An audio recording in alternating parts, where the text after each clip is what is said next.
Hello po, dito po ako ngayon sa bukid ni Pastor Vito. Mangunguha po kami ng alugbate. Ang dami na pala mga bunga, oh, Pastor. Marami po dito bunga. Ano pong dapat gawin sa mga ayan, bunga? Bumubunga na. Alam niyo pag ang alugbate ay bata pa, ganyang kalalaki ang dahon niya, no? Pag mga ganyan palang kataas. Okay. Kaya napakaganda.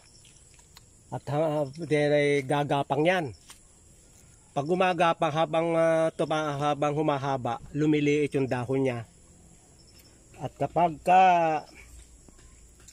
bumunga na, ganyan na lang yung mga dahon niya. Habang lumiliit, habang bumubunga, lumiliit yung mga dahon. Kaya kung magbi-business kayo ng alugbate, ganyan palang kahaba, puputulin inyo ng tatalbusan para sumuloy ng sumuloy. Kasi minsang magbunga yan, Jen, liliit na ang dahon yan. Kaya pala. Kaya ito nung una nating ipakita, talagang ganyan kalalaki ang dahon, napakarami. Ay pero yun ay hindi yung ganun tatagal.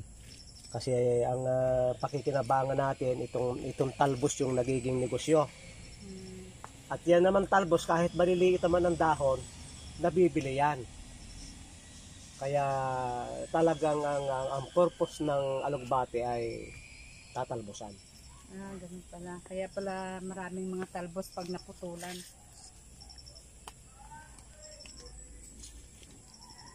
Dito, Pastor, may mga bunga, mga hinog na.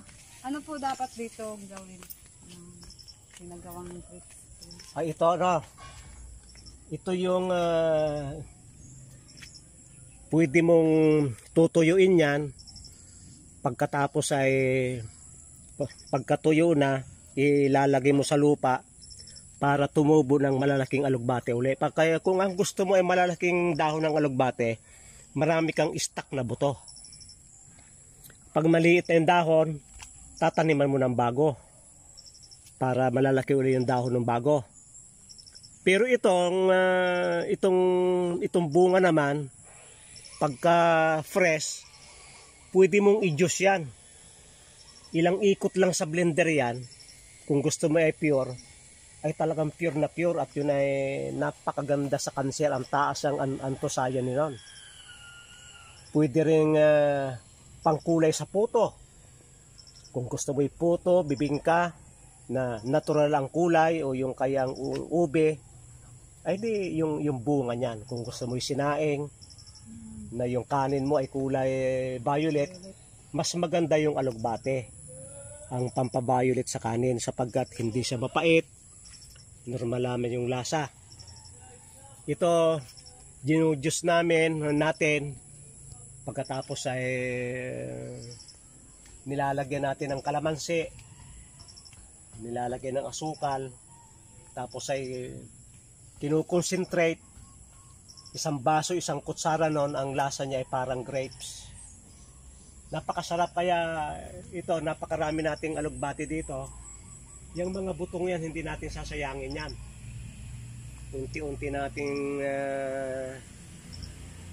gagamitin. Milyon-milyon buto yan.